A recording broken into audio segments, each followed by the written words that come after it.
Hi everyone, this month's topic is all about how to deal with friendships and peer pressure when you stop drinking.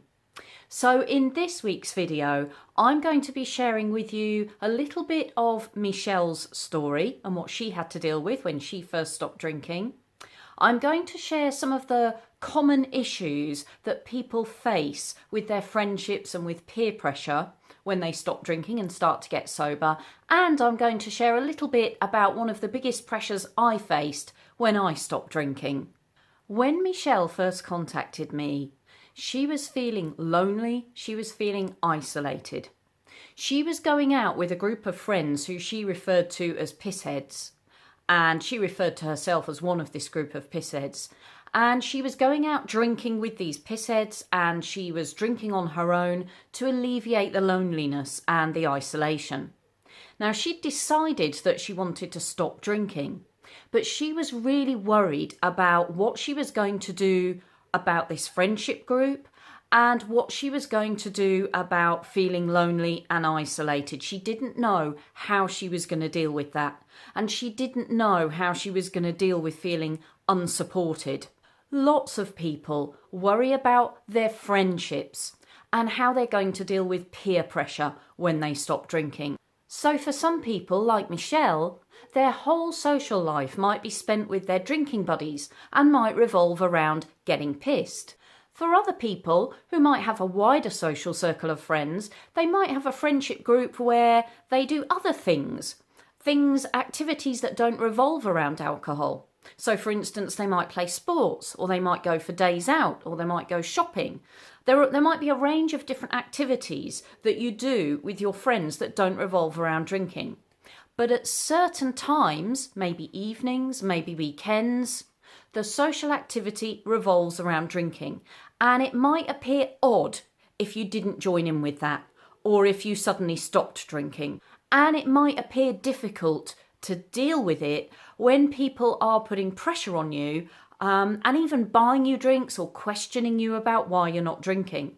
And for other people, it might just be 2 or 3 people in their social circle who they have a drinking relationship with. They might be fine with lots of other people that they know, their family and friendship groups, but maybe just 1 or 2 people. Their social life kind of revolves around drinking. And for most people, when they first stop drinking and start living their lives sober, it's often the case that they don't feel confident enough to explain why they're not drinking. It might be that they feel unable to be honest about the fact that they think they've developed a problematic or an unhealthy relationship with alcohol. They might not feel confident enough to assertively talk about what they're doing and why they're doing it. And so that can make people feel uncomfortable about how to deal with these social situations, how to explain that they're not drinking. They might be worried to admit that they're changing their lifestyle, that they're making this big change in their lives. And they might be worried about what to do instead of going out and socialising in their normal patterns and their normal routines with their normal friendship groups. And indeed, this can be an even bigger problem for people for whom socialising totally revolves around their drinking buddies and totally revolves around getting pissed. When you stop and think about it, this is actually crazy. Because if you were making any other kind of healthy lifestyle change, like for instance, you decide to become vegetarian, or you decide to cut down on sugar, or you decide to stop smoking, or you decide to cut out caffeine, I don't think there's the same pressure or the same feelings of awkwardness or discomfort around explaining those kind of healthy lifestyle choices to your friends and family. So it's crazy that we should feel so uncomfortable about making a healthy lifestyle choice about alcohol. For me, my biggest pressure was my relationship with my brother.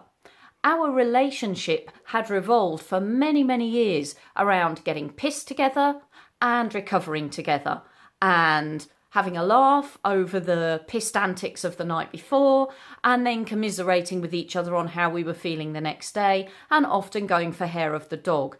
And for years and years and years, our relationship although we didn't see each other very often, when we did get together, we'd be getting drunk. And that's what we would kind of bond over. That was our connection. And so for me, it was almost impossible to imagine being with my brother and doing anything other than drinking. Also for me, because I used to have a natural tendency to want to please other people, I worried about making my brother feel uncomfortable if I wasn't drinking. So I was less worried about myself and more worried about how he would feel if I wasn't drinking. Now, Michelle is now 4 months sober and she's absolutely loving life. And in next week's video, I'm going to be sharing what she did to deal with her loneliness and to deal with the situation with her pisshead friends. And I'm going to give you a couple of options on how to deal with friendship issues and peer pressure issues when you stop drinking. And I'm going to explain how my brother and I now enjoy our time together and how we now have a fantastic relationship that's not built around alcohol. In the meantime, do share your own stories about any issues you've faced with friendship groups or peer pressure when you've tried to stop drinking. You can do this by commenting below, or you can send me an email on admin@gogetsober.com. I'll be doing a question and answer session in one of these videos in a couple of weeks' time, and I'll answer any of your questions and comments then. To stay up to date with new videos, advice, tips, support and inspiration on stopping drinking and staying happily and healthily sober, you can subscribe to my channel. I'll look forward to catching up with you very soon.